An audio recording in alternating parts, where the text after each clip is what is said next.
Hi, welcome. My name is Darcy Ecker-Papiel. I am known as EPOPS by my students and by my coaching clients. I'm a high school educator. I am an equestrian coach and I'm a former upper level 3-day event rider myself. I am a really big proponent of mental performance.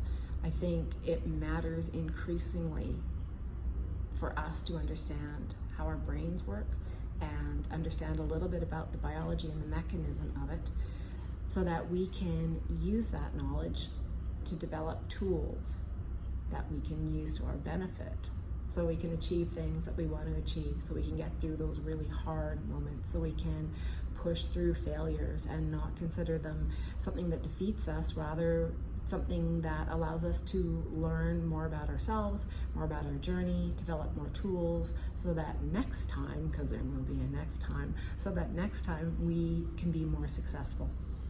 My goal is to give you tools along the way that will help you move from where you are right now to where you want to be. Where do you want to go and how are you going to get there? I think we underestimate just how much control we have over our own journey. It matters what I think and how I feel and how I behave and how those three things are interconnected. So my goal as we move through this project together is for you to learn a little bit about how all of those things fit, how they work, and to give you some tools that you can use when times get tough. Because let's face it, it doesn't matter if you are an elite soldier or if you are an elite performer or if you are an elite athlete. All of these people have in their back pocket, have somebody that can give them the encouragement and the tools to help them move from where they are to where they want to go. The thing that I want to talk about with you today is, how often do you get into your vehicle and go somewhere that you've never been before without having planned it out? Either you're using an old school map, very seldom, but some people still are, or we program it into our phones, we look at Google Maps and we figure out, where am I right now? Where do I want to go? Which roads am I taking?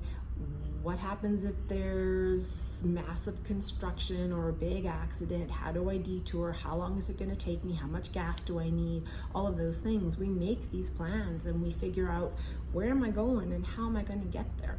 And yet, through how much of our lives do we do that? Right? We sit in one place and we're stuck and we're unsatisfied and we're unfulfilled and we're not content. We have people who are feeling really badly and poorly about themselves because they're not on a path to anything. So my goal is to give you some ideas that you can utilize in order to pick a destination, any destination. Just get up and go and try and do and learn from it. Learn about yourself, learn who you are, where your strengths are, where your weaknesses are. How can we build on those weaknesses and make them things that make us feel powerful and awesome?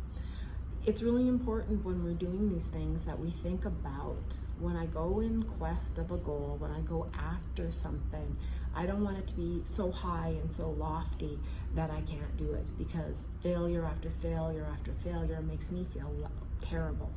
I don't want to set a goal that's so high for me right now that I can't achieve it. I also don't want to set a goal that's so low and so uninspiring that, why bother? There's a neuromodulator, a chemical that operates between my brain and my body, and it's called dopamine. And dopamine it's known as the feel-good or the reward chemical. Here's the thing, dopamine is about rewards out there, not in me. They're the rewards out there that I'm going after. They're things I'm chasing that are outside of me. So for you to get the best hit from dopamine, the biggest high from dopamine, you have to find that sweet spot, right? It can't be too easy. It's like, think about being a little kid when people let you win at whatever game or sport you were playing with them. I know with my kids, when I let them win, they were angry, they were frustrated. You let me win because you didn't get the feel good from it. So it needs to be hard enough that it's a challenge, but not so hard that it leaves you feeling totally and completely overwhelmed and in over your head.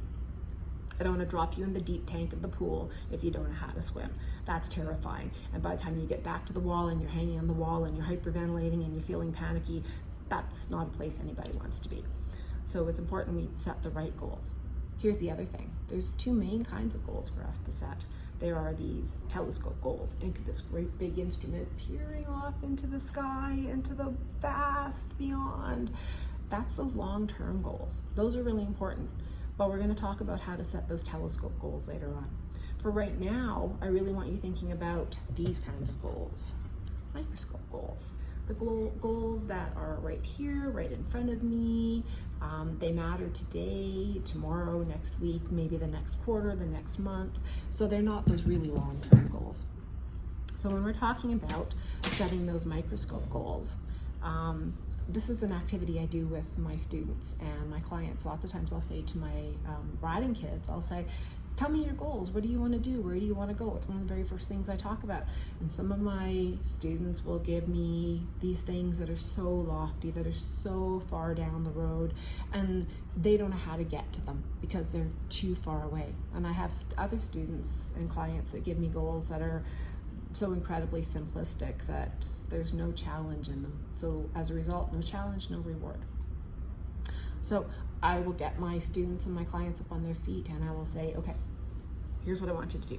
I want you to jump as high as you can. Jump, and I want you to touch a designated spot, and I want you to look at that spot and figure out where it is and how high did you jump, right? And touch the spot.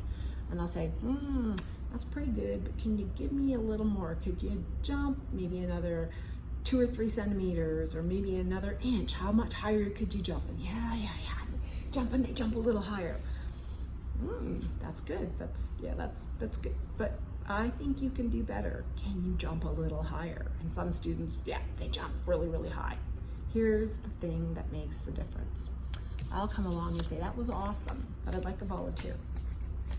And somebody will come up and will volunteer, and I'll say, here is this really lovely, very pretty Canadian pink $50 bill. So for us, that's a big deal because I teach in Canada. So I'll take this $50 bill and I'll tuck it up really, really high. And I'll say, okay, can you get it? Because if you can jump and touch it, it's yours.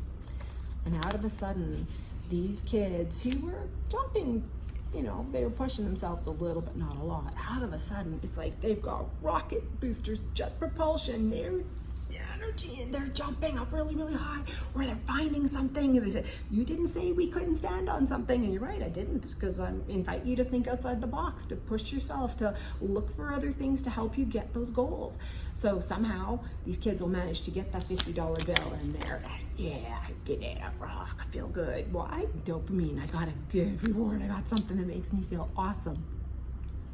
So it's important that we have a goal that is obtainable. I'm not going out in the yard and finding some enormous tree and putting it up somewhere where you need a cherry picker on the back of a truck to get up and get it, or some telescoping ladder.